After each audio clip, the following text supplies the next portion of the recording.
வணக்கம் and welcome to the show interesting info. August 5 இன்னைக்கு international traffic light டே அப்படின்னு சொல்லிட்டு ஒரு டேங்க. இது முறையாக ஒஹியோ அப்படின்ற இடத்துல இருக்கக்கூடிய கிளீவ்லேண்டில் முறையாக இந்த டிராஃபிக் லைட்டை அறிமுகப்படுத்தினாங்க. இதுதான் இந்த டிராஃபிக் லைட்டினுடைய பர்த்டேவாகவும் பார்க்கப்படுது.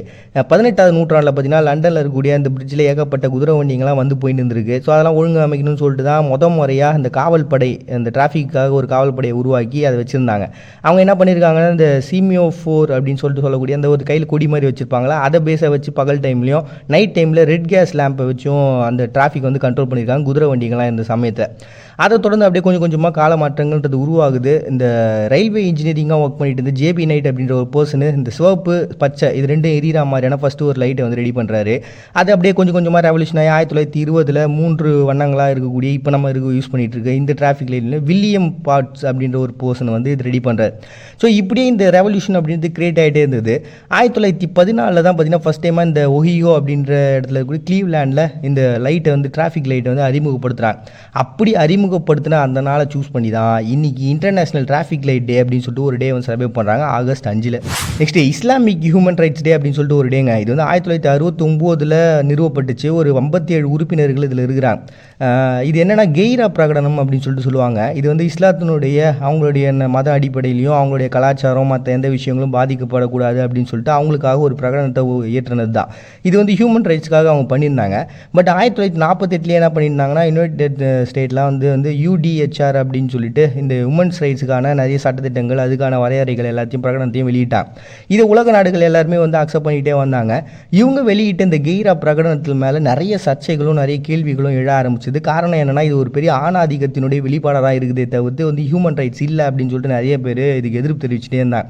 1948 இந்த ஐக்கிய நாடுகள் சபையை வந்து அக்செப்ட் பண்ணிக்கிட்டு அந்த பிரகடனத்தோடு இது ஒத்து போகாததால் மற்ற நாட்டில் இருக்கவங்க இதை அக்செப்ட் பண்ணாமே இருந்தாங்க. 1960 என்ன ஆச்சுன்னா, 45 மாநிலங்கள் ஈரானில் இதை அக்செப்ட் பண்ணி அதுக்கு சைனும் பண்ணிக்கிட்டாங்க. அப்படி அக்செப்ட் பண்ணிக்கிட்டதுனால தான் இன்னைக்கு இஸ்லாமிக் ஹியூமன் ரைட்ஸ் டே அப்படின்னு சொல்லிட்டு ஈரானில் ஒரு டே வந்து செலிப்ரேட் பண்ணுறாங்க ஆகஸ்ட் 5. நெக்ஸ்ட் இண்டிபெண்டன்ஸ் டே அப்படின்னு சொல்லிட்டு புர்கினோ ஃபேசோங்க. இது வந்து 1960 இவங்க பிரான்ஸ்கிட்டேருந்து ஒரு சுதந்திரம் பெற்றாங்க.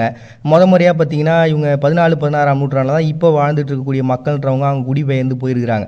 ஐரோப்பாவுடைய கண்ட்ரோலில் இருந்தது. அதுக்கப்புறம் ஃப்ரெஞ்சுக்காரங்க கண்ட்ரோலில் இருந்தாங்க. கடைசியாக வந்து பிரான்ஸ்கிட்ட இருந்து இவங்க 1960 ஒரு பெரிய லெவலில் சுதந்திரம் கிடச்சிது. ஏன்னா அந்த சமயத்தில் தான் பார்த்தீங்கன்னா 17 ஆப்பிரிக்க நாடுகள் தங்களுடைய சுதந்திரத்தை அறிவித்தாங்க.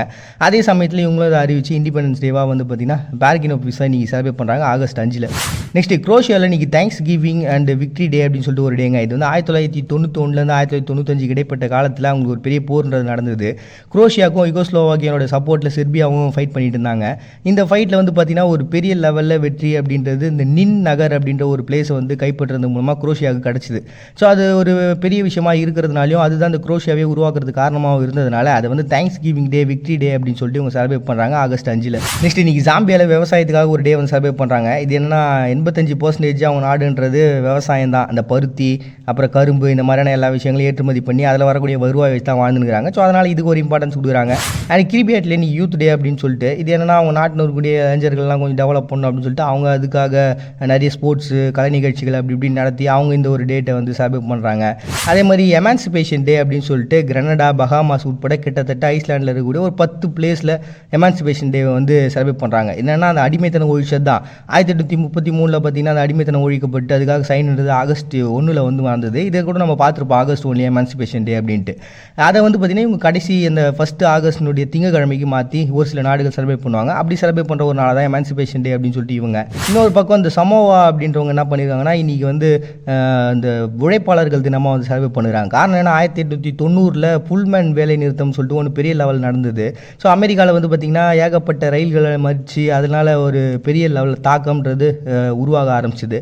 இது தொழிலாளர்களுடைய உரிமைக்கான ஒரு பெரிய போராட்டமாக இருந்ததுனால சமோவாவில் வந்து பார்த்திங்கன்னா இந்த டேட்டை வந்து உழைப்பாளர்கள் தினமாக வந்து செலிப்ரேட் பண்ணுறாங்கப்பா. பிழைகளை நம்ம முழுமையாக திருத்திக்கிற வரைக்கும் அந்த பிழைகள் சார்ந்த விஷயங்களை இந்த இயற்கை நமக்கு கொடுத்துக்கிட்டே இருக்குது. இயற்கையோட அதிசயங்கள் அதுவும் ஒன்று. மறுபடியும் எல்லாரும் நாளைக்கு வந்து சந்திக்கிறாரு. உங்கள்கிட்ட விடைபெறுவது நான் உங்கள் பாண்டிய. நீங்கள் பார்த்துட்டு இருக்கீங்க இந்த நிகழ்ச்சி இன்ட்ரெஸ்டிங் இன்ஃபோ.